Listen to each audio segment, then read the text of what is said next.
Bonjour, mon nom est Jonas Topoven. Je suis là à la place de Nicole Valkiser-Bergman qui organise le forum Bois Construction. Dans la mesure où je prépare avec elle depuis 2013 le programme et je m'occupe de la communication. Donc j'ai pu la remplacer au pied levé parce qu'elle est très grippée. Le forum Bois Construction, International Bois Construction, on en a parlé au cours de cette journée déjà. L'année dernière, donc, il y avait une présentation par Stéphane Amery dans ce cadre des règles professionnelles. La prochaine édition aura de nouveau lieu au Grand Palais dans un mois, un peu plus d'un mois, du 25 au 27 février 2026, et vous êtes cordialement invités. Je remercie Nathalie de nous permettre d'en parler. Et comme elle l'a précisé, les prix de la construction chanvre, la deuxième édition, seront dévoilés et présentés le jeudi 26 février, donc en parallèle, enfin avec le OFF du développement durable, le salon Oser faire frugal, et de façon consécutive avec le prix international d'architecture bois. Bon, voilà, donc ce slide vous indique un petit peu c'est un peu difficile à lire, les personnes qui viennent à ce congrès, qui a démarré comme congrès en 2011 en France sur le modèle d'un congrès qui a presque 25-30 ans maintenant. La situation était la suivante. Il y avait des écoles d'ingénieurs bois dans le monde qui créaient des ingénieurs bois qui n'avaient pas de travail. Donc ils se sont dit qu'ils allaient se regrouper. C'était à la fois la Colombie-Britannique, Helsinki, la Suisse, l'Allemagne, se regrouper pour faire un événement annuel qui permettait à ces ingénieurs de montrer un peu ce qu'ils savaient faire. On était donc dans la situation évolue vite pour le chanvre, elle évolue aussi assez vite pour le bois. Et petit à petit, c'est devenu un congrès mondial qui avait lieu à Garmisch, qui a lieu maintenant à Innsbruck, et qui est très orienté allemand, langue allemande, avec les Suisses, les Autrichiens et les Allemands. Par rapport à ça, à partir de 2011, il y a eu un congrès français plus francophone qui a eu lieu chaque année et dont on prépare la 15e édition. Alors pour la 10e édition, on s'était dit que ce serait bien de monter à Paris parce qu'on était toujours dans le Grand Est ou à Lyon ou à Besançon et différentes villes. Et ça n'a pas fonctionné tout de suite parce qu'il y a eu la Covid. Finalement, on a pu faire une édition au Grand Palais éphémère. Et Nicole a insisté pour essayer quand même de pouvoir être au Grand Palais comme elle l'avait conçu. Et ce qui s'est passé, c'est que on a un espace qui est absolument formidable, avec une mezzanine qui est immense. Et il y a eu l'idée de développer une exposition d'architecture qui s'est développée et qui a pris toute la mezzanine. Et cette année, il y a encore plus d'agences qui exposent. Donc on a quelque chose qui est plus vraiment un congrès, mais une sorte de mix par la fortune du lieu. Et ça nous a conduit aussi à demander, à essayer de rester là pour une deuxième année, pour enfoncer le clou, parce que cette première édition s'était très bien passée. Sans doute la prochaine édition sera de nouveau à Nancy. Donc là, vous voyez les images de l'intérieur.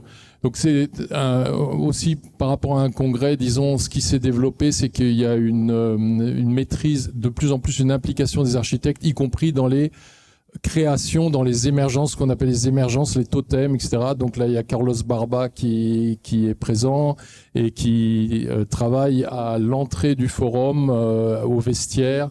Et là, vous voyez les différentes émergences de cette édition du forum, avec le quadrilogue. Donc à chaque fois, il y a une implication d'entreprises, d'architectes, pour pouvoir réaliser ces réalisations qui nous servent aussi d'auditorium pour les conférences. Donc on a des cycles de conférences, on a 3 journées pleines avec des cycles de conférences parallèles sur 3 auditoriums. Et ce travail-là est précédé par une journée de visite avec 6 visites différentes à Paris, toute la journée ou demi-journée, avec comme partenaire la Maison Passive, le FIBOA Île-de-France et Ecopolis, et aussi les Frugaux, donc qui réalisent leur premier Frugatour à Paris, donc une visite qui est destinée aux élus, aux agents territoriaux. Voilà.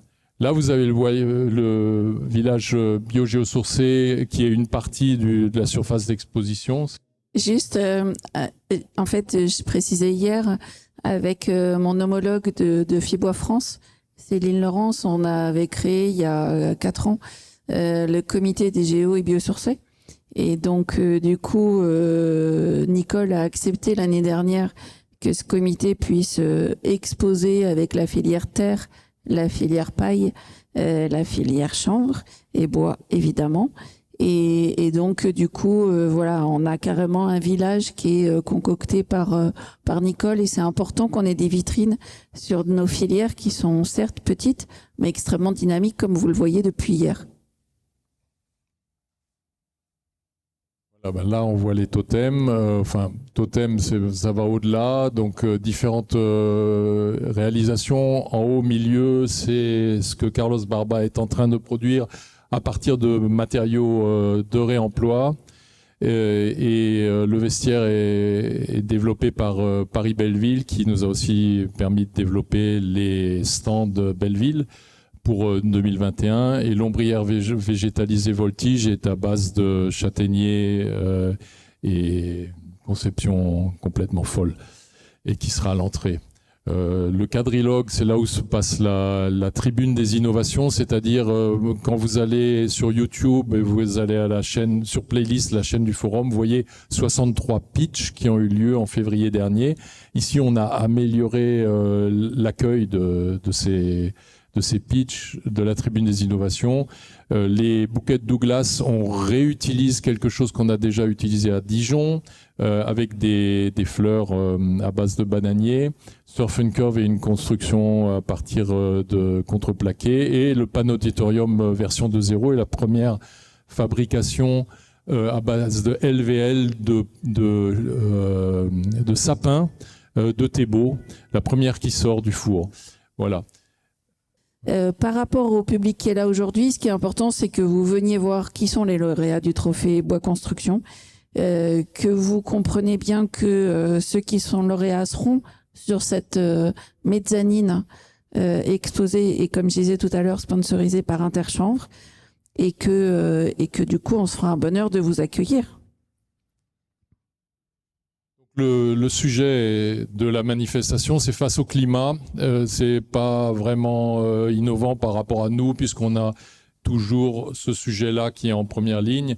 Simplement, on s'est dit qu'il fallait revenir là-dessus, parce qu'on est à 3 semaines des élections municipales et que la prochaine mandature municipale couvre l'année 2030.